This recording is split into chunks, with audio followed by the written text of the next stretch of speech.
السلام على نبيه محمد الذي أرسله إلى الناس بشيرا ونذيرا وعلى آله وأصحابه وأزواجه سلاما كثيرا. أما بعد فأعوذ بالله من الشيطان الرجيم. بسم الله الرحمن الرحيم. فلما بلغ معه السعي قال يا بني إني أرى في المنام أني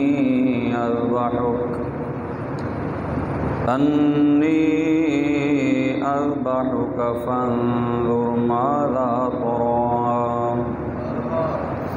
قال يا أبت افعل ما تؤمر ستجدني إن شاء الله من الصابرين. فلما أسلما وتله للجبين وناديناه أن يا إبراهيم قد صدقت الرؤيا إنا كذلك نجزي المحسنين. إن هذا لهو البلاء المبين وفديناه بذبح عظيم. آمنت بالله صدق الله مولانا العظيم وبلغنا رسوله النبي الكريم الأمين الرؤوف الرحيم. إن الله وملائكته يصلون على النبي يا أيها الذين آمنوا صلوا عليه وسلموا تسليما. الصلاة والسلام عليك يا سيدي يا رسول الله وعلى آلك وصحابك يا سيدي يا حبيب الله. الصلاة والسلام عليك يا سيدي يا جد الحسن والحسين وعلى آلك وصحابك يا سيدي يا إمام القبلتين. مولاي صل وسلم دائما أبدا على حبيبك خير الخلق كلهم. لي خمسة نطفي بها حر الوباء الحاتمة المصطفى والمرتضى وبناهما والفاطمة. بندے پروردگارم امت احمد نبی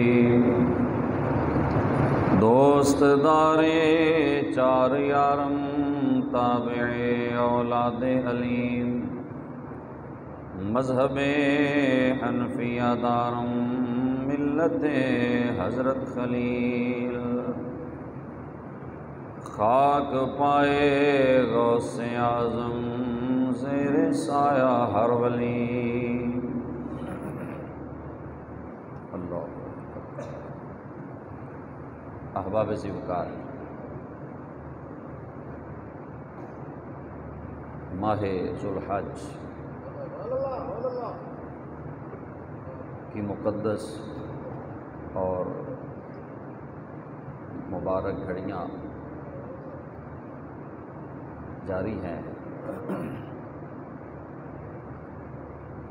اور اس مہینے میں دو بہت بڑی عبادتیں اللہ کریم نے اس امت پر واجب فرمائی ہیں۔ ایک تو حج ہے، اور آج میدان عرفات میں کثیر تعداد میں امت مسلمہ وہ مقدس مقامات پہ حاضر ہے۔ اس اعتبار سے اس مہینے کو بڑی فضیلت حاصل ہے، اور اس کا نام بھی ذوالحج اسی وجہ سے رکھا گیا ہے کہ یہ حج والا مہینہ ہے۔ اور دوسری 10 ذوالحج جو قربانی سنت سیدنا ابراہیم علیہ السلام اللہ نے اس امت پہ واجب فرمائی، یہ ان دو بہت بڑی اجتماعی عبادات کی طرف یہ مہینہ منسوب ہے۔ حج کے حوالہ سے کچھ باتیں آپ نے سماعت فرمائیں، پہلے ذکر ہوا۔ آج انشاءاللہ سنت ابراہیم قربانی کے حوالہ سے چند باتیں آپ کے سامنے عرض کی جائیں گی۔ اللہ کریم خلوص نیت سے قربانی کرنے کی توفیق عطا فرمائے۔ تو اللہ کا قرب حاصل کرنے کے لیے جو چیز بندہ خرچ کرتا ہے اسے قربانی کہا جاتا ہے، اور خصوصی طور پہ 10 ذوالحج، 11 اور 12 ذوالحج، ان 3 دنوں میں خاص جانور اللہ کے نام پہ ذبح کرنا، اللہ کی عبادت کے لیے اس جانور کو قربان کرنا، اسے قربانی کہا جاتا ہے۔ اور اس میں عقل کے گھوڑے دوڑانے کی اجازت نہیں ہے۔ یہ بات غور سے سن لیں کہ بندہ ذہن میں خود ہی فیصلہ کر لے کہ چلو جو میں نے قربانی دینی ہے 30,000 40,000 وہ میں کسی مسجد کو دے دیتا ہوں، کسی مدرسے کو دے دیتا ہوں، تو یہ شریعت کی مخالفت ہے، یہ شریعت کی مخالفت ہے۔ جہاں اللہ اور اس کے رسول کا حکم آتا ہے وہاں اپنی عقل سے فیصلہ کر کے اس حکم کو ختم کرنا یہ شریعت سے بغاوت ہے۔ تو یہ فیصلہ خود کوئی بھی نہیں کر سکتا، کیونکہ یہ حکم خدا بھی ہے، حکم مصطفیٰ بھی ہے۔ خود اپنی طرف سے بندے عقل کے گھوڑے دوڑا لیتے ہیں، نہیں، اس بات کی ہمیں اجازت نہیں ہے۔ جو حکم اللہ اور اس کے رسول کی طرف سے آ جائے، عقل میں آئے یا نہ آئے، عقل میں آئے یا نہ آئے، اس پر عمل کرنا ہمارے لیے ضروری ہے۔ اگر یہ بندہ سوچنا شروع کر دے نا تو پھر کوئی عبادت بھی بچ نہیں سکتی، پھر نماز بھی نہیں بچے گی۔ بندہ کہے گا یار مسجد میں جانے کی کیا ضرورت ہے، اصل تو نماز اللہ کا ذکر ہے، میں گھر میں بیٹھ کے 10 منٹ قرآن پڑھ لیتا ہوں، ذکر ہو جائے گا۔ نہیں، ایسا کرنے والا تارک نماز ہے۔ جس طرح نماز کا حکم اللہ اور اس کے رسول نے دیا ہے اسی طرح پڑھنا ہمارے لیے ضروری ہے۔ اس طرح حج کے موقع پہ بندہ کہے گا جی حج بھی وہاں جا کے کرنے کا کیا فائدہ ہے، یہاں ہم اسی مسجد کے 4 چکر لگا لیتے ہیں تو حج ہو جائے گا۔ نہیں، یہ شریعت کی مخالفت ہے۔ حج اسی طرح کیا جائے گا جیسے اللہ اور اس کے رسول نے ہمیں حکم دیا۔ اپنی عقل سے کسی حکم کی ہم خلاف ورزی نہیں کر سکتے۔ جو اللہ اور اس کے رسول کی طرف سے آ گیا اسے منوعاً قبول کرنا اور اس پہ عمل کرنا یہ ہمارے لیے ضروری ہے۔ اس کی مثال میں آپ کو دے دیتا ہوں۔ ایک ڈاکٹر آپ کو لکھ دیتا ہے دوائی، میڈیسن تجویز کرتا ہے، لکھ دیتا ہے، آپ کو سمجھ آتی ہے کیا لکھا ہے؟ بندہ سٹور پہ جا کے اپنی طرف سے کہے کہ تم اس پرچی کے حساب سے دوائی نہ دو بلکہ جس طرح میں کہتا ہوں اس طرح دوائی دے دو، اب وہ کیا کرے گا؟ نقصان کرے گا، مریض کی صحت کا نقصان کرے گا، کیونکہ اسے پتہ نہیں کہ وہ اصل مرض کی وجہ کیا ہے، اس کی میڈیسن کیا ہے، علاج کیا ہے اور کس طرح استعمال کرنی ہے۔ وہ اندھا دھن ڈاکٹر پر اعتماد کرے گا کہ جو ڈاکٹر صاحب نے لکھا ہے اس کو ماننا ضروری ہے۔ تو اپنی صحت بچانے کے لیے ایک انسان کی بات ہم مان لیتے ہیں، تو ایمان بچانے کے لیے اللہ کے قرآن کی بات کیوں نہیں مانتے؟ کیوں جی؟ عقل کے گھوڑے دوڑانے کی اجازت نہیں، کیونکہ جب قربانی آتی ہے نا تو اب مختلف لوگ شروع کر دیتے ہیں، یہ سیکولر قسم کے لوگ، لو جی اتنے جانور آپ ذبح کری جا رہے ہیں، کیا فائدہ ہے؟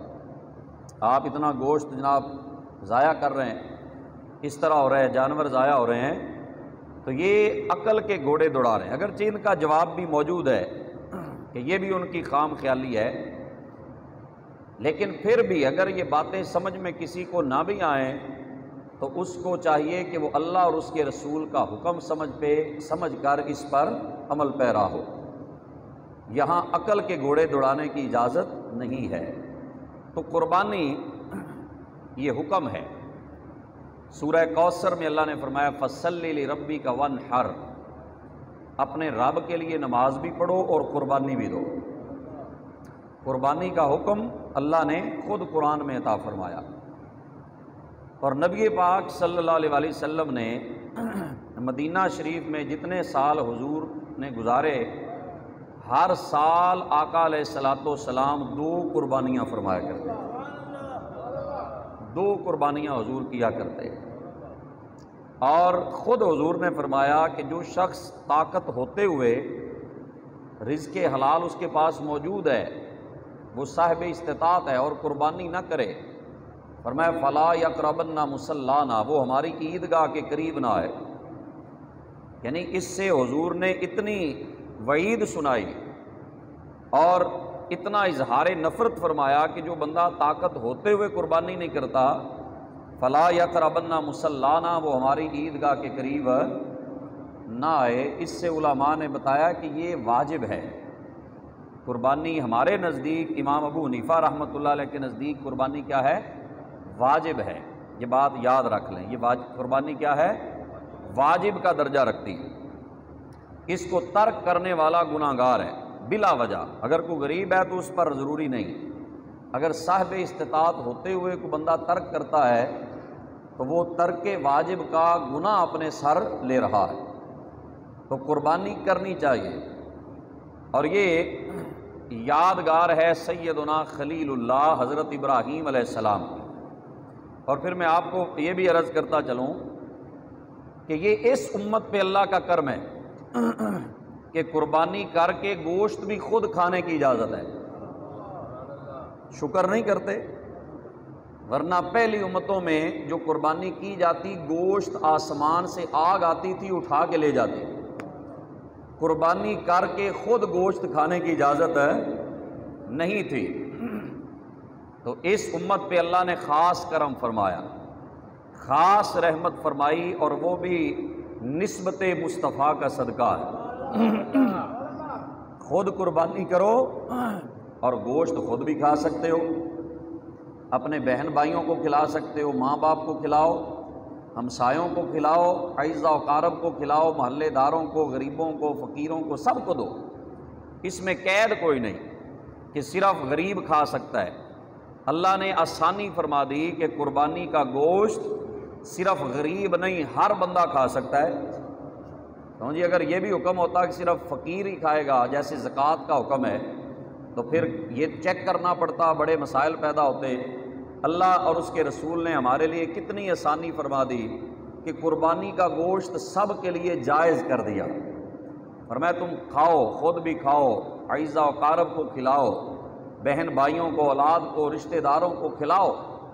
یہ اس امت پہ اللہ کا خاص کرم ہے، خود ہی جانور خریدتے ہیں، خود ہی ذبح کرتے ہیں، خود ہی وہ جناب گوشت بناتے ہیں، خود ہی کھاتے ہیں، اور ثواب اللہ دیتا ہے۔ کیوں جی؟ یہ کرم نہیں اللہ کا کہ وہ کتنا کریم ہے؟ وہ کہتا ہے خود ہی کھایا پیا ہے، میری طرف سے ثواب یہ ہے، ایک تو قیامت کے دن یہ تمہاری پل صراط سے گزرتے ہوئے سواری بن جائے گا، اور دوسرا جو تم نے جانور ذبح کیا ہے اس کے جسم پہ جتنے بال ہیں ہر بال کے بدلے اللہ ایک نیکی تمہیں عطا فرمائے گا، ہر بال کے بدلے اللہ تمہیں ایک نیکی عطا فرمائے گا۔ یہ اتنی بڑی عبادت ہے۔ اور یہ 3 دن جو قربانی کے ہیں 10 ذوالحج 11 12، ان 3 دنوں میں حضور علیہ الصلاۃ والسلام نے فرمایا اللہ کے نزدیک قربانی کے جانور کا خون بہانے سے افضل عمل کوئی بھی نہیں، اس سے بہتر عمل اللہ کی بارگاہ میں اور کوئی بھی نہیں ہے۔ سب سے افضل عمل ان 3 دنوں میں کیا ہے؟ قربانی کے جانور پہ چھری چلانا اور اس کا خون بہا دینا۔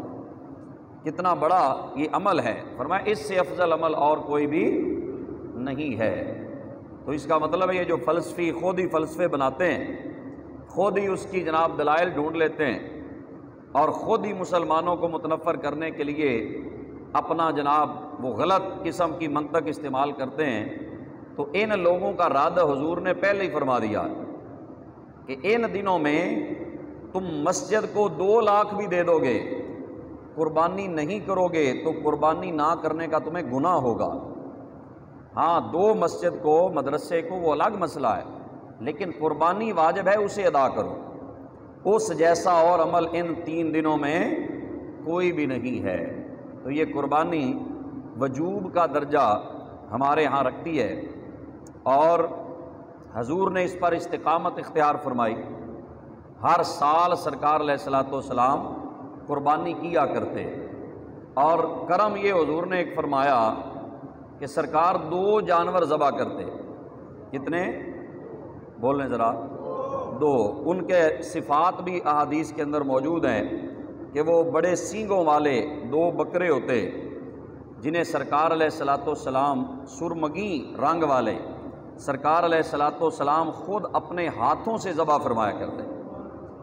حضور علیہ الصلاۃ والسلام نے یہ سنت بھی قائم فرما دی کہ خود حضور علیہ الصلاۃ والسلام اپنے دست مبارک سے جانور کو ذبح فرماتے، اور ذبح کرتے ہوئے حضور علیہ الصلاۃ والسلام جب انہیں لٹاتے قبلہ رخ، جانور لٹاتے قبلے کی طرف ان کا چہرہ کرتے، اور انہیں جب ذبح کرتے تو یہ پڑھا کرتے انی وجہت وجہی للذی فطر السماوات والارض علی ملت ابراہیم حنیفا وما انا من المشرکین ان صلاتی و نسکی و محیای و مماتی للہ رب العالمین۔ یہ بھی ساتھ حضور پڑھا کرتے، لا شریک لہ وبذالک امرت وانا اول المسلمین اللہم منکا ولکا ان محمد و امتہ۔ اے اللہ یہ قربانی میری طرف سے بھی قبول فرما، میری امت کی طرف سے بھی قبول فرما۔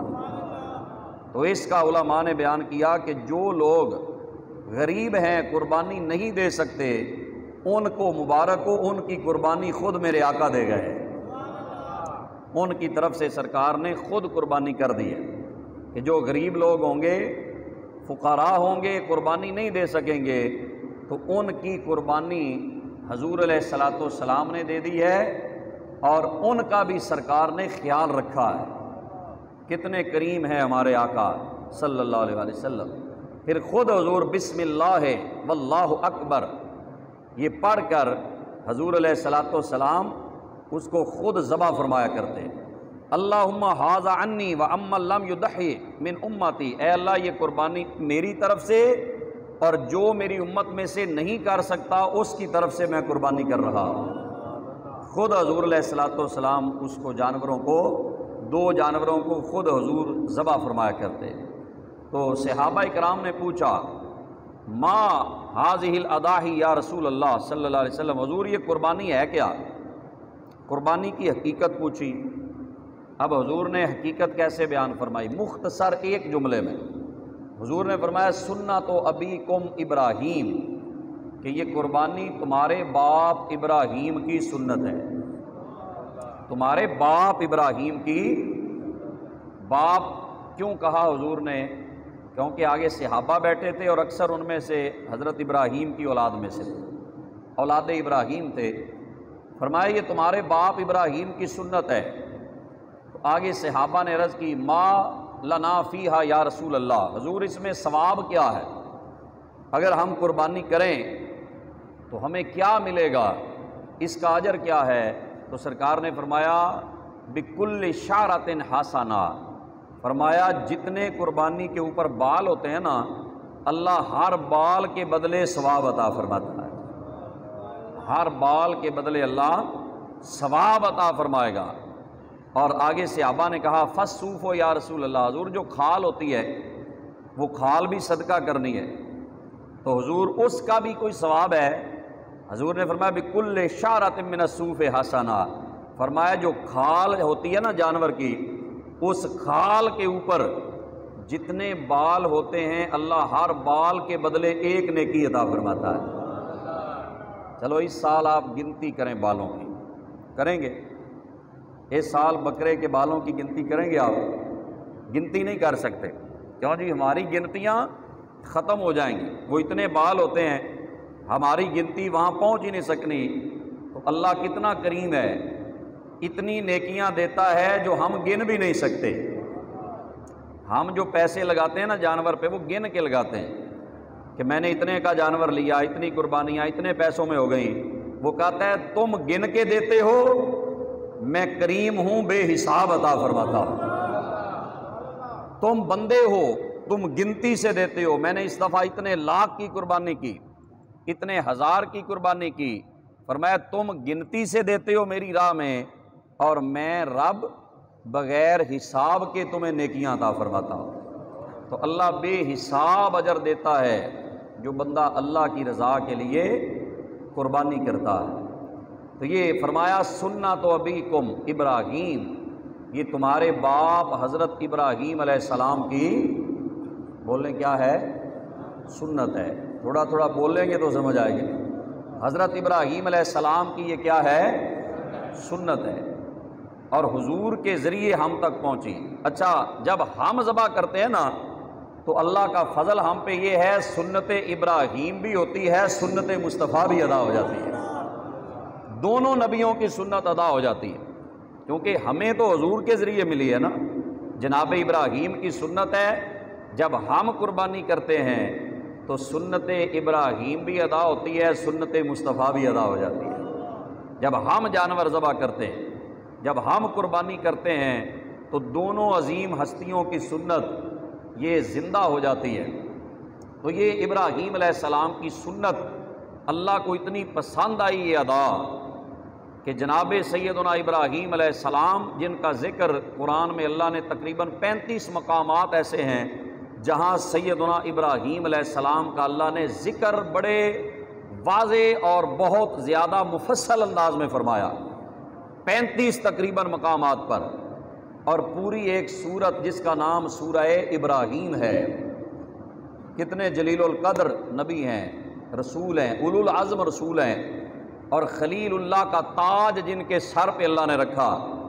تو صحابہ بھی جب بیٹھتے نا ذکر کیا کرتے، وہ کہتے حضرت ابراہیم خلیل اللہ ہیں، حضرت موسیٰ کلیم اللہ ہیں، جناب عیسیٰ روح اللہ ہیں، جناب آدم صفی اللہ ہیں، جناب اسماعیل ذبیح اللہ ہیں۔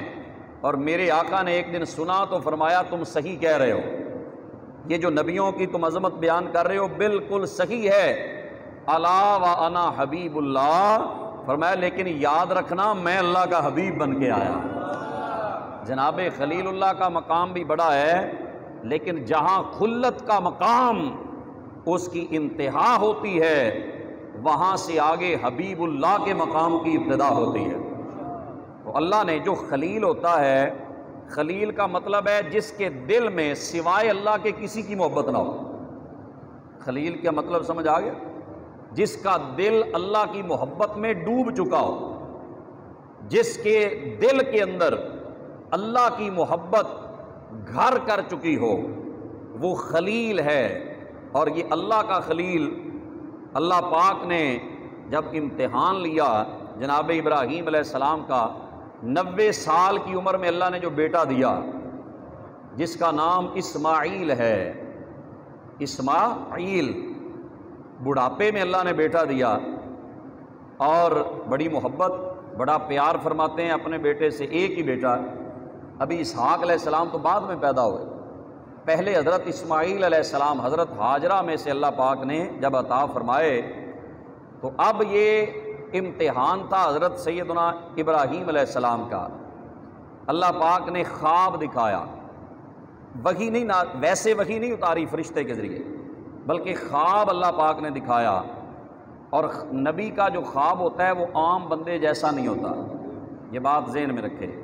ہم سوئیں تو ہماری نیند غفلت پیدا کرتی ہے، نبی جب آنکھیں بند کرتا ہے تو اس کا تعلق عالم غیب سے جڑ جاتا ہے۔ ہم سوئیں تو وضو ٹوٹ جاتا ہے، ہم لیٹ جائیں نا، سو جائیں تو وضو ٹوٹ جاتا ہے، اگر اٹھ کے نماز پڑھنی ہے تو وضو دوبارہ کرنا پڑے گا۔ لیکن حضرت اماں عائشہ فرماتی ہیں حضور سو بھی جاتے، خراٹوں کی آواز آتی، ادھر سے حضرت بلال آ کے کہتے یا رسول اللہ نماز کا ٹائم ہو گیا، تو حضور ویسے ہی جا کے جماعت کروا دیتے۔ کہتی ہیں اس کا مطلب یہ تھا کہ حضور کی آنکھیں سوتی تھی، دل جاگ رہا ہوتا تھا۔ پتہ چلا تیری تو نیند نبی کی نیند جیسی نہیں۔ کیوں جی؟ عقل کے اندھوں کو کون سمجھائے؟ کیوں جی؟ تو کیا، تیری اوقات کیا، نبی کی نیند کے برابر تیری نیند نہیں، تو خود نبی جیسا کیسے ہو سکتا ہے؟ نبی کا مقام بڑا بلند ہے، وہاں کوئی غیر نبی، وہاں اس کی سوچ بھی نہیں جا سکتی جہاں سے آگے نبوت کا مقام جاتا ہے۔ نبوت کا مقام بڑا بلند ہے، وہاں نور ہی نور ہے، وہاں پاکیزگی ہی پاکیزگی ہے، وہاں طہارت ہی طہارت ہے، وہاں صداقت ہی صداقت ہے، وہاں حق ہی حق ہے۔ یہ ہماری سوچ بھی وہاں نہیں جاتی جہاں اللہ کے نبی کا مقام ہے۔ عام نبی کی میں بات کر رہا ہوں، اس سے آگے رسول کا مقام ہے، اور رسول سے اوپر اولو العزم 5 رسول ہیں جن کا مقام ہے، اور اس سے آگے جب سارے رسولوں کا مقام اس کی انتہا ہوتی ہے، اس سے آگے ہمارے آقا کے مقام کی ابتدا ہوتی ہے۔ یہ تو بڑا اونچا مقام ہے، وہاں تو ایک کیڑی بیچاری کیا جانے شاہین کتنا اڑتا ہے۔ کیوں جی؟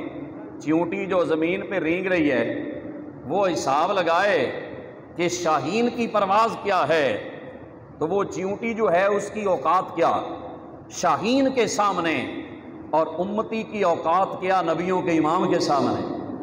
حضور علیہ الصلوۃ والسلام کو اللہ نے حبیب بنایا، جناب ابراہیم کو خلیل بنایا، اور یہ حکم آ گیا خواب کے ذریعے، فرمایا یہ بیٹا ہے تمہارا، اس کو ابراہیم ذبح کر رہے ہیں۔ یہ 8 ذو الحج کی رات آپ نے خواب دیکھا، صبح شک پڑ گیا کہ خواب میں کوئی شک بھی ہو سکتا ہے، یوم الترویہ اس کو کہتے ہیں، شک والا دن۔ اس سے اگلی رات پھر وہی خواب دیکھا، اب یقین ہو گیا کہ اب یہ خواب ایسے نہیں، اس کا مطلب ہے وحی خدا ہے۔ پھر 9 کو پھر خواب دکھایا اللہ نے، یقین اور پکا ہو گیا۔ اب حضرت ابراہیم علیہ السلام مطمئن ہو گئے کہ یہ خواب اللہ کا حکم ہے، اور جو خواب میں اشارہ ہے وہی ہے کہ مجھے اپنے بیٹے کو ذبح کرنے کا اللہ پاک نے حکم عطا فرما دیا ہے۔ اب ابراہیم علیہ السلام یہ کیسے ہو سکتا تھا کہ اللہ کا حکم ہو اور اس کا انکار کر دے؟ یہ کیسے ہو سکتا تھا؟ جناب ابراہیم علیہ السلام نے بیٹے کو لیا کہ ہم باہر کسی کام سے جا رہے ہیں، لکڑیاں اکٹھی کرنے جا رہے ہیں، بعض علماء نے لکھا، مفسرین نے، تو چلے گئے، اب شیطان کی عادت ہے کہ جب کوئی بندہ اللہ کا حکم ماننے لگتا ہے تو وہ درمیان میں رکاوٹ ڈالتا ہے، وسوسے ڈالتا ہے کہ یہ کام نہ کرو، وہ رکاوٹ ڈالنے کی کوشش کرتا ہے، اور اگر وہ کامیاب ہو جائے تو پھر وہ خوش ہوتا ہے کہ میں نے بندے کو نیکی سے روک دیا ہے۔ اب وہ آیا حضرت ہاجرہ کے پاس، آ کے کہنے لگا، ہاجرہ انسانی شکل میں آیا، ہاجرہ وہ اسماعیل کدھر ہیں؟ کہا اپنے والد کے ساتھ گئے ہیں۔ اس نے کہا تمہیں پتہ ہے کیوں لے کے گئے ہیں؟ کہا نہیں۔ کہنے لگا کہ وہ آج اپنے بیٹے کو ذبح کرنے گئے ہیں۔ انہوں نے فرمایا یہ کیسے ہو سکتا ہے، ابراہیم جیسا باپ ہو اور وہ اسماعیل کو ذبح کر دے؟ اس نے کہا تمہیں نہیں پتہ، اللہ کا حکم آ گیا ہے، اللہ کا حکم آ گیا ہے، ابراہیم ذبح کرے گا۔ تو جناب ہاجرہ کی بھی عظمت کو سلام ہے۔ انہوں نے کہا اگر حکم خدا ہے تو پھر ایک کیا ہزار بھی ہوتے تو قربان کر دیتے۔ یہ اللہ کی بندی ہے، یہ نبی کے عقد میں آنے والی، نبی کے گھر میں آنے والی خاتون ہے، صحبت نبی میں رہنے والی خاتون ہے، اور یہ وہ خوش بخت خاتون ہے جس کے اندر اللہ نے نور مصطفیٰ رکھا ہے۔ یہ نور مصطفیٰ کی امین ہے جناب ہاجرہ۔ حضور نے فرمایا نا، میں مسلسل پاک باپوں سے پاک ماؤں میں منتقل ہوتا رہا، میرے سلسلہ نسب میں جتنی مائیں ہیں، جتنے باپ ہیں، حضور نے فرمایا ساری عورتیں بھی پاک ہیں، سارے مرد بھی پاک ہیں۔ تو جناب ہاجرہ کتنی پاک ہیں؟ کہتی ہیں اللہ کا حکم ہے تو کوئی بات نہیں، یہ مالک نہیں دیا ہے، اگر وہ لینا چاہتا ہے تو ہمیں کوئی اعتراض نہیں۔ وہ خائب و خاسر ہو گیا شیطان، اس نے کہا یہ عورت عجیب ہے، یہ بات کی پرواہ کوئی نہیں کی، چلا گیا جناب اسماعیل کے پاس، کہنے لگا اسماعیل تیرا ابا تجھے ذبح کرنے لگا۔ فرمایا یہ کیسے ہو سکتا ہے، یہ تو مجھ سے بڑی محبت کرتے ہیں۔ کہنے لگا اللہ کا حکم ہے۔ فرمایا اگر اللہ کا حکم ہے تو پھر اس میں شک والی کون سی بات، پھر اعتراض والی کیا بات ہے؟ اگر میرے مولا کا حکم ہے، ابھی 13 سال کی عمر ہے، بعض روایات کے مطابق ابھی تھوڑی سی عمر ہے، لیکن یہ جملہ میرا یاد رکھے، نبی نبی ہوتا ہے چاہے بچہ ہو، سمجھے نہیں جملہ میرا خیال ہے، نبی نبی ہوتا ہے چاہے بچہ ہو، بلکہ اس سے بھی میں آگے لے چلوں، نبی نبی ہوتا ہے چاہے پنگوڑے میں ہو۔ جی نبی پنگوڑے میں بھی نبوت کے مقام کے اوپر فائز ہوتا ہے، اور پنگوڑے میں بھی اللہ اس کو وہ عظمت عطا فرماتا ہے کہ وہ پنگوڑے میں بول کے کہتا ہے انی عبد اللہ آتانی الکتاب وجعلنی نبیا۔ جناب عیسیٰ پنگوڑے میں بول کے کہتے ہیں میں اللہ کا بندہ ہوں، اس نے مجھے نبوت عطا فرمائی ہے۔ حضرت اسماعیل انہوں نے کہا اگر اللہ کا حکم ہے تو کوئی بات نہیں۔ اب ابراہیم پہ حملہ، آخری حملہ کرنے لگا۔ اس بدبخت کو یہ نہیں پتا نبی کی بیوی نہیں مانی تیری بات، نبی کا بیٹا نہیں مانا تو خلیل اللہ تیری بات کی کیا پرواہ کرے گا؟ لیکن اس کا پروگرام تھا جوتے کھانے کا قیامت تک۔ اب ابراہیم سے متھا لگا بیٹھا، کہنے لگا ابراہیم یہ جو تم کام کر رہے ہو یہ اللہ کا حکم تو نہیں، یہ تو میں نے خواب دکھایا تھا۔ ابراہیم علیہ السلام نے جواب میں کیا کیا؟ پتھر اٹھائے 7 اور 7 پتھر مارے شیطان کو، 7 پتھر مارے۔ ایک دفعہ بھاگ گیا جہاں جمرہ عقبہ ہے، پہلا بڑا شیطان ہے، وہاں 7 کنکر مارے۔ آگے گئے تو جمرہ وسطیٰ جہاں بنا ہوا ہے وہاں پہنچے، اس نے پھر کہا ابراہیم یہ خواب میری طرف سے ہے۔ ابراہیم نے 7 اور مارے، 7 اور مارے۔ پھر آگے گئے، آخری شیطان جہاں پہ ہے اس کی علامت بنی ہوئی ہے، پھر آیا تیسری بار، پھر ابراہیم نے 7 کنکر مارے۔ تو ابراہیم علیہ السلام نے مارے تھے 21، تو اللہ نے ہر حاجی پہ واجب کر دیا کہ 49 پتھر مارو، میرے خلیل کی سنت زندہ ہو جائے گی۔ ابراہیم علیہ السلام پر حاجی مار تو آتے ہیں بیچارے، کیوں جی مار تو آتے ہیں، واپس آ کے پھنس جاتے ہیں۔ وہ بھی کہتا ہے واپس آ لو پھر تمہارا میں علاج کر لوں گا۔ وہ تو خلیل تھا جس نے مارا تھا، تم اب یہاں تو مار رہے ہو، جب واپس پہنچو گے تو تمہارا میں علاج کر لوں گا، تمہارے حج کا بھی میں انتظام کر لوں گا، تو جو واپس آ کے بھی اپنے حج پہ قائم رہتا ہے وہ اللہ کا بندہ ہے، وہ اللہ کا برگزیدہ بندہ ہے۔ کنکر مارنے کے بعد اور مضبوط ہونا پڑتا ہے، جنہوں نے مارے ہوئے ہیں اور پکے ہو جاؤ، مضبوط ہو جاؤ۔ اب لٹانے کا وقت آیا، مینا میں پہنچے، اللہ نے قرآن میں فرمایا فلما بلغ معہ السعی، جب اسماعیل چلنے پھرنے کی عمر کو پہنچے، قال، اسماعیل نے کہا یا بنیا، اے میرے بچڑے۔ بنیا کا ترجمہ بچڑے، عام تو بچہ ہی کرتے ہیں، لغت کے اعتبار سے تصغیر ہے، بچڑا، محبت کے لیے بولا، اے میرے بچڑے، انی ارا فی المنام، میں خواب میں دیکھتا ہوں، انی اذبحک، میں تمہیں ذبح کر رہا ہوں، فانظر ماذا تری، بتا تیری مرضی کیا ہے، بتا تیری مرضی کیا ہے۔ دنیا کو بتا دیا، دنیا والوں نبی کا بیٹا ہے، جبرن ذبح نہیں کر رہے، بلکہ اسماعیل کی رضا کو شامل کر لیا۔ فرمایا انی اذبحک فانظر ماذا تری، میں ذبح کر رہا ہوں، بتا تیری مرضی کیا ہے۔ قال یا ابت افعل ما تؤمر، ابا جی کریں جو اللہ کا حکم ہے، کوئی انکار نہیں۔ ستجدنی انشاء اللہ من الصابرین، آپ پائیں گے مجھے صبر کرنے والوں میں سے، میں صابروں میں ہوں گا۔ بے صبری اس گھرانے کے قریب سے بھی نہیں گزری، میں بے صبر نہیں، میں صبر کرنے والوں میں سے ہوں گا۔ تو جب بیٹے نے یہ رضامندی کا اظہار کیا، کہا ابا جی لیکن ایک دو گزارشات عمل کر لیں، ایک تو یہ ہے کہ مجھے الٹا لٹائیں، سیدھا نہ لٹائیں، میرا چہرہ دیکھ کے آپ کو کہیں ذبح کرنے میں پریشانی نہ ہو۔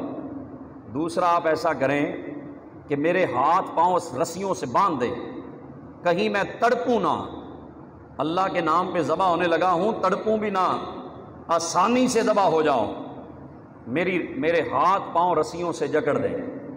اور تیسرا ابا جی چھری ذرا تیز کر لیں کہ تکلیف زیادہ نہ ہو۔ اور چوتھی بات یہ ہے جب میں ذبح ہو جاؤں میرا قمیض جو خون والا ہے یہ لے جائیے گا، میری ماں سیدہ ہاجرہ کو دے دیجیے گا۔ یہ ہے اللہ کی محبت۔ اقبال بولے، کہا کہ یہ فیضان نظر تھا یا کہ مکتب کی کرامت تھی، سکھائے کس نے اسماعیل کو آداب فرزندی۔ یہ اسماعیل کو کہاں سے سبق ملا تھا؟ یہ اسماعیل کو ابراہیم کی نظروں کا فیض ملا تھا۔ اسماعیل علیہ السلام نے یہ عرض کر دی، حضرت ابراہیم نے لٹا دیا۔ اللہ فرماتا ہے فلما اسلما وتلہ للجبین، فرمایا جب باپ بیٹا دونوں نے سر جھکا دیا اور پیشانی کے بل ابراہیم نے اسماعیل کو لٹا دیا، وَنَادَيْنَاهُ أَن يَا إِبْرَاهِيمُ، ہم نے صدا دی، اے ابراہیم قد صدقت الرؤیا انا کذالک نجزی المحسنین، ابراہیم تو نے اپنا خواب سچا کر دیا ہے اور ہم نیکوں کو ایسی ہی جزا عطا فرماتے ہیں۔ ابراہیم علیہ السلام اللہ نے وہاں سے جنت سے جانور بھیجا، فرمایا خواب تو نے سچا کر دیا، ان ھذا لہو البلاء المبین، یہ بہت بڑا امتحان تھا، بڑا واضح امتحان تھا۔ وفدیناہ بذبح عظیم، فرمایا اس کے بدلے میں ہم نے بہت بڑی قربانی دی اور پھر اسماعیل کو ہم نے بچایا ہے۔ بہت بڑی قربانی جو ان کے بدلے میں دی گئی، تو بعض علماء نے بڑی خوبصورت بات لکھی ہے، وہ فرماتے ہیں کہ یہ صرف اسماعیل کی بدلے میں قربانی نہیں دی گئی، اسماعیل کی پیشانی میں جو نور مصطفیٰ تھا اللہ نے اس کے بدلے بھی قربانی عطا فرمائی، اور اسماعیل کو جو بچایا ہے وہ بھی کس لیے بچایا ہے؟ نور مصطفیٰ کی حفاظت کے لیے اللہ نے بچایا۔ اچھا لٹایا کیوں، بچایا کیوں؟ یا تو لٹاتا ہی نہ، پھر لٹا لیا تھا تو بچاتا نہ۔ کیوں بچایا، کیوں لٹایا؟ لٹایا اس لیے کہ دنیا کو پتہ چل جائے جس کی پیشانی میں نور مصطفیٰ ہے یہ عام بندہ نہیں، یہ اللہ سے اتنی محبت کرنے والا ہے کہ اللہ کے نام پہ ذبح ہونے کے لیے بھی تیار ہے۔ ہم نے نور مصطفیٰ کسی عام پیشانی میں نہیں رکھا، ہم نے نور مصطفیٰ رکھا ہے تو ابراہیم سے آگے جناب اسماعیل کی پیشانی میں رکھا ہے۔ اس لیے لٹایا، بچایا کیوں؟ اس لیے بچایا کہ ابھی تو مصطفیٰ نے اس کی نسل سے پیدا ہونا ہے، اگر ذبح ہو جاتے تو حضور کیسے پیدا ہوتے؟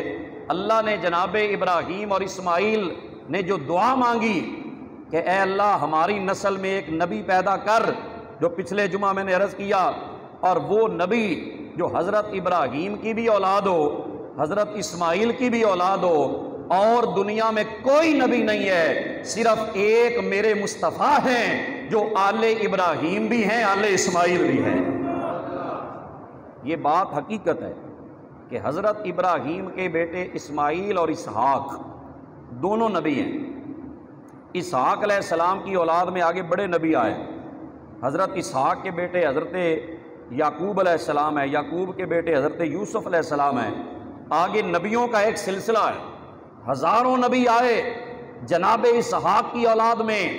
لیکن عجیب بات ہے، تاریخ اٹھا کے دیکھو، جناب اسماعیل کی اولاد میں 571 عیسوی تک کوئی نبی کوئی رسول نہیں آیا، اور آیا تو دور کی بات، کسی نے دعوی نبوت بھی نہیں کیا، کسی نے جھوٹا دعویٰ بھی نہیں کیا کہ میں نبی ہوں، کوئی اور نہ نبی آیا نہ کسی نے نبی ہونے کا دعویٰ کیا۔ کوئی اور نبی آتا تو لوگوں کو شک پڑ جاتا کہ جس کی دعا ابراہیم اور اسماعیل نے کی تھی، کہیں یہ تو وہ نبی نہیں، اللہ نے اور نبی پیدا ہی نہیں کیا، صرف پاک محمد مصطفیٰ کو پیدا کیا، تاکہ لوگوں کو پتہ چل جائے کہ جس کی دعا جناب ابراہیم اور اسماعیل نے کی ہے یہ احمد مجتبیٰ کی ذات ہے، اور کوئی نبی دعا کا مصداق نہیں۔ جن کی دعا حضرت ابراہیم اور اسماعیل نے فرمائی تھی یہی وہ نبی ہے۔ 571 عیسوی کو حضور پیدا ہوئے، حضرت اسماعیل کی اولاد میں کوئی اور نبی اللہ نے پیدا ہی نہیں فرمایا، صرف ایک نبی حضور کی ذات، نہ ان سے پہلے نہ ان کے بعد میں تو کوئی آ ہی نہیں نہ سکتا، پہلے بھی کوئی نہیں آیا۔ جناب اسماعیل کی اولاد میں صرف ہمارے آقا تشریف لائے، حضور آئے، تو یہ آل ابراہیم بھی ہیں، آل اسماعیل بھی ہیں۔ اور اللہ نے جو فدیناہ بذبح عظیم کہا کہ ہم نے ایک بہت بڑی قربانی دے دی، میں نے تفسیروں میں پڑھا، بعض نے لکھا کہ یہ ایک دمبا آیا تھا جنت سے دمبا آیا تھا، بعض نے لکھا نہیں یہ ایک بکری آئی تھی جنت سے، دمبا تھا یا بکری تھی، یہ ہر مفسر نے اپنی رائے جو ہے وہ روایات کی روشنی میں پیش کی۔ ایک جو تفسیر ہے اس کی وہ علامہ اقبال نے کی ہے، کوئی ہے توجہ؟ کوئی نہیں؟ علامہ اقبال رحمۃ اللہ علیہ نے ایک تفسیر بیان فرمائی ہے، وہ کہتے ہیں سر ابراہیم و اسماعیل بود، یعنی اجمال را تفصیل بود، اللہ اللہ بائے بسم اللہ پدر، مانع ذبح عظیم آمد پسر۔ اقبال کہتے ہیں جو ابراہیم اور اسماعیل کا راز جو تھا نا، جو راز تھا ابراہیم اور اسماعیل کا کہ وہاں چھری چلائی چلی نہیں اور اسماعیل بچ گئے، جناب اقبال کہتے ہیں کہ سر ابراہیم و اسماعیل بود، یعنی اجمال را تفصیل بود۔ اس قربانی کی تفصیل اگر کسی نے دیکھنی ہے تو میں تمہیں بتاتا ہوں، کربلا میں حسین اسماعیل کی تفصیل ہے۔ سر ابراہیم و اسماعیل بود، یعنی اجمال را تفصیل بود۔ وہ کہتے ہیں کہ جو قربانی کا آغاز جناب اسماعیل سے ہوا تھا نا، کربلا میں 72 لاشیں اٹھا کے حسین نے پورا کر دیا ہے۔ اللہ اللہ بائے بسم اللہ پدر، علامہ اقبال کہتے ہیں اللہ اللہ بائے بسم اللہ پدر، مانع ذبح عظیم آمد پسر۔ وہ کہتے ہیں یا اللہ تیری بھی شان عجیب ہے، تم نے باپ کو بسم اللہ کی با کا نقطہ بنا دیا، باپ کو بسم اللہ کی با کا نقطہ بنا دیا، اور بیٹے کو ذبح عظیم کا مظہر بنا دیا۔ اور آسان کر دوں، باپ سے مراد مولا علی ہیں، بیٹے سے مراد امام حسین ہیں۔ فرمایا باپ بسم اللہ کی با کا نقطہ ہے۔ جناب مولا علی شیر خدا ان کی یہ شان ہے علم کے والا سے کہ انہوں نے کہا کہ انا نقطہ تو تحت بائے بسم اللہ، بسم اللہ کی با کا جو نقطہ ہوں وہ میں ہوں، کیونکہ سارے قرآن کا علم سورہ فاتحہ میں جمع ہے، سورہ فاتحہ کا سارا علم بسم اللہ الرحمن الرحیم میں ہے، اور بسم اللہ کا سارا علم یہ با کے اندر ہے، اور با کا سارا علم جو نیچے نقطہ ہے اس میں ہے، اور حضرت علی فرماتے ہیں وہ جو بسم اللہ کی با کا نقطہ ہے وہ خود علی شیر خدا ہے۔ اور وَفَدَيْنَاهُ بِذِبْحٍ عَظِيمٍ، فرمایا اس کے بدلے میں ہم نے بہت بڑی قربانی دی۔ وہ قربانی کیا ہے؟ وہ فرماتے ہیں نہ بکرا ہے، نہ چھترا ہے، نہ دمبا ہے۔ علامہ اقبال کہتے ہیں وہ قربانی جو اسماعیل کے بدلے میں دی گئی وہ کربلا والا آقا حسین ہے۔ یہ قربانی کی تفصیل جو ہے وہ حضرت سیدنا امام حسین ہے۔ وہ قربانی جو ان کے جد امجد نے شروع فرمائی تھی، اس قربانی کی انتہا وہ کربلا میں سیدنا امام علی مقام نے کر دی ہے۔ یہ علامہ اقبال رحمۃ اللہ علیہ جو انہوں نے تفسیر اس آیت کی بیان فرمائی، بات اصل قربانی کی ہے، وہ بھی قربانی ہے یہ بھی قربانی ہے، کیوں جی وہ بھی ایک قربانی ہے اور یہ بھی قربانی ہے، وہ بھی اللہ کے حکم کے لیے تھی اور یہ بھی اللہ کے دین کے لیے تھی، اور اس خاندان کو اللہ نے چن لیا قربانیوں کے لیے۔ جناب ابراہیم اور اسماعیل نے جو کام شروع کیا قربانی کا، اس سلسلے کی تکمیل جو ہے وہ سیدنا امام علی مقام ہے، اور یہ عشق ہے، صدق خلیل بھی ہے عشق، صبر حسین بھی ہے عشق، مارکائے وجود میں بدر و حنین بھی ہے عشق۔ کہتے ہیں وہ بھی عشق تھا اور یہ بھی عشق ہے۔ ایک علم ہوتا ہے اور ایک عشق ہوتا ہے۔ اس علم جہاں پر جا کے ختم ہو جاتا ہے اس سے آگے عشق کی ابتدا ہوتی ہے۔ علم بچانے کی بات کرتا ہے، سمجھ آ رہی کوئی نہیں آ رہی؟ علم بچانے کی بات کرتا ہے، عشق گھر لٹانے کی بات کرتا ہے۔ علم صرف نقطوں کا نام ہے، عشق اللہ اور اس کے رسول پہ سب کچھ لٹا دینے کا نام ہے۔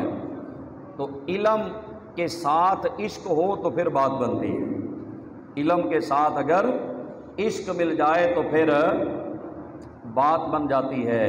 اسی لیے حضرت سلطان باہو نے فرمایا تھا نا جے گر دین علم وچ ہوندا، مطلب یہ ہے کہ صرف علم میں دین نہیں ہے، اکیلا علم تو شیطان کے پاس بھی تھا۔ انہوں نے کیا کہا کہ جے گر دین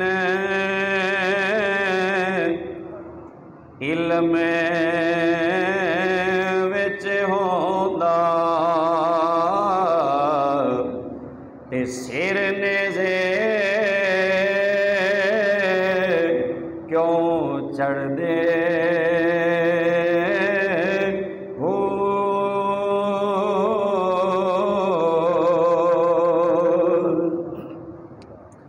18,000 جو عالم ہاسے تے اگے حسین دے مردے ہو،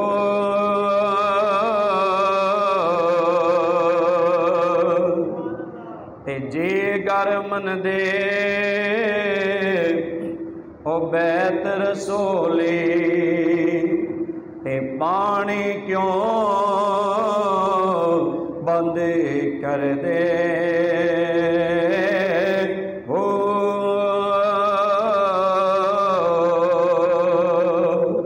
تے صادق دین تیناں دا باہو جڑے سر قربانی کر دے ہو۔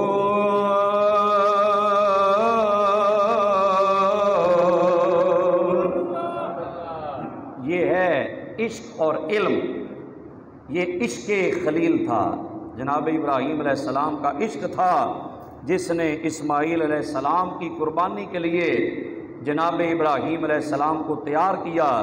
دوستان ذی وقار، کل ہمارے ہاں 9 ذوالحج ہے، یوم عرفہ، اسے کہتے ہیں یوم عرفہ کہا جاتا ہے۔ کل فجر کی نماز سے لے کر آپ نے 13 ذوالحج عصر کی نماز تک ہر نماز کے بعد ایک ترانہ پڑھنا ہے،